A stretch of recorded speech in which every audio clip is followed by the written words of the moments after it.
Welcome back, everybody. I'm back with a new video. Been promising this video for a couple weeks now, and I finally got the drawing so we can do it. Today we are going to jump right in. We are going to look at doing a project from start to finish, all the way from getting the drawings from the customer to modeling it to getting the 2D drawings. So let's just, like I said, let's just jump right into this. So here you can see our drawings. I have blacked out a lot of information on these drawings because I don't want some of you detailers, you know who you are, to be calling this engineer or architect or customer trying to get work from them.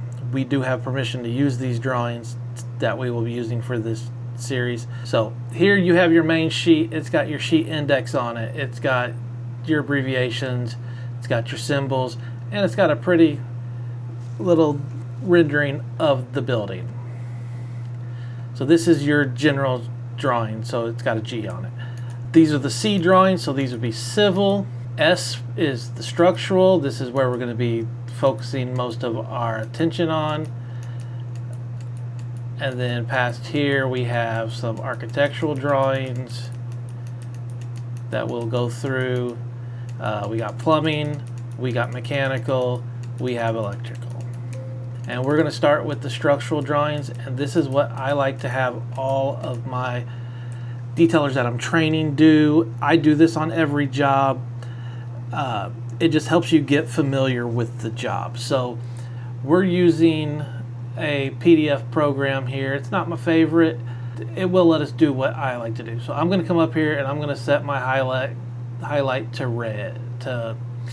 I typically like to use pink, but I don't see pink. So we're just going to go with purple, and maybe if we hit format we can fill color and pink. All right. So here I have. So this is what I like to tell my young detailers to do, whether they're just learning how to read drawings or if they're doing a job. I still do this to this day because it just helps me get familiar with the jobs.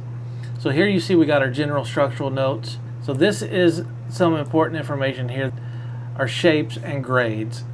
So like here we see that they want all the W shapes to be A992 grade 50. Our tubes are A500B, and everything else is going to be A36. And then here we see that they're calling out the bolts to be A325 unless noted. We're going to use the F1852s because this fabricator is going to use TC bolts. Here's our anchor bolt information. They want 12 inches of embed, and all the anchors should be 1554 grade 55. And then strong ties or approved equivalent. So I'm just going to select all of this and change this to a different color. So we're going to come up here to format, we're going to go green. That's important information. We need to know that information. Also on this sheet, what we need to know if we're using epoxy anchors. Here's where we talk about all thread rods. Hopefully they are a little more giving us what we need to know on the drawings, because not much information here. So we're not even going to look that close at the drawings right now. I'm going to come through here and be like, I see our footing plan.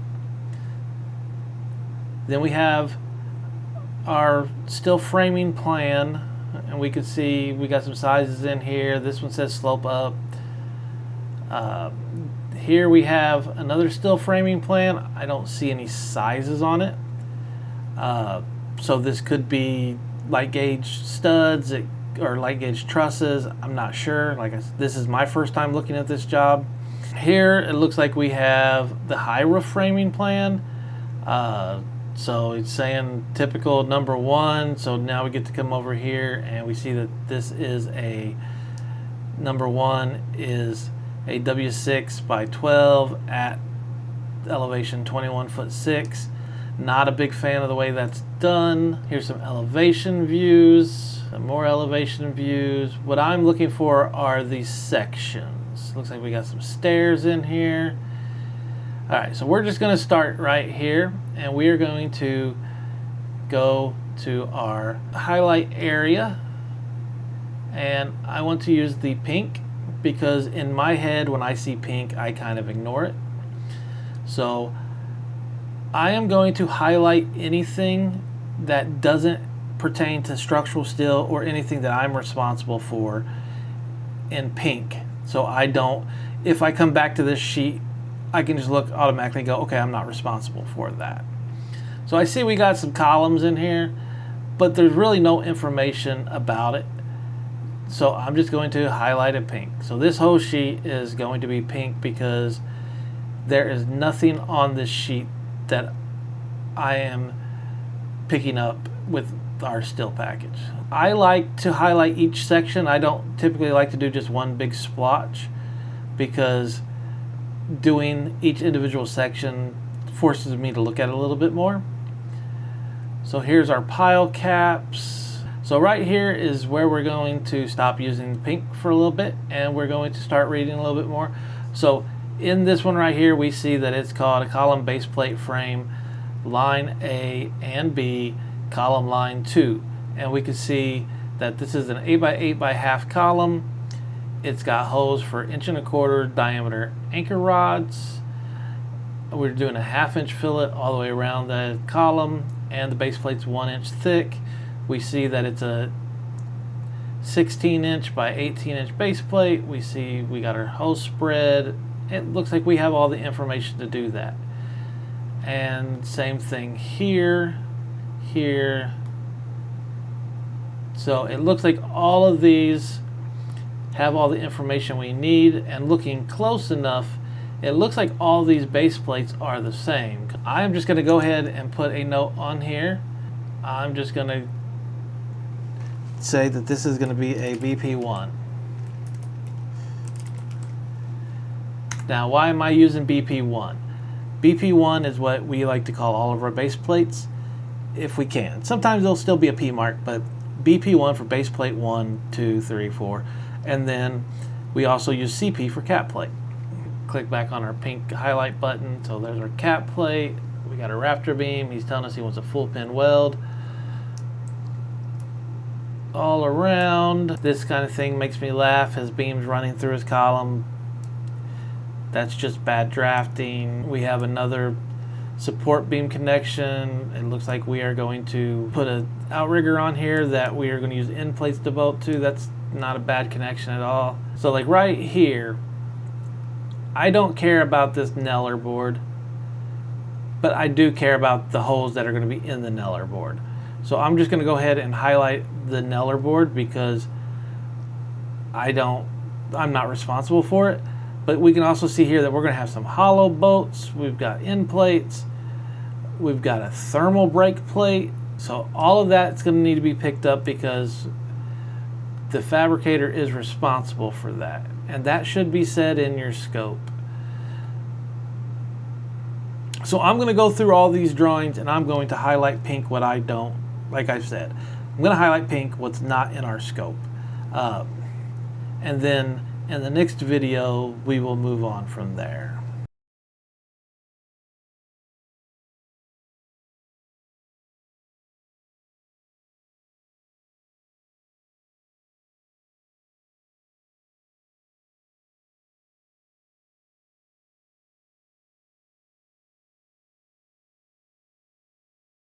Okay, so we went through all these. We've highlighted the stuff we're not responsible for.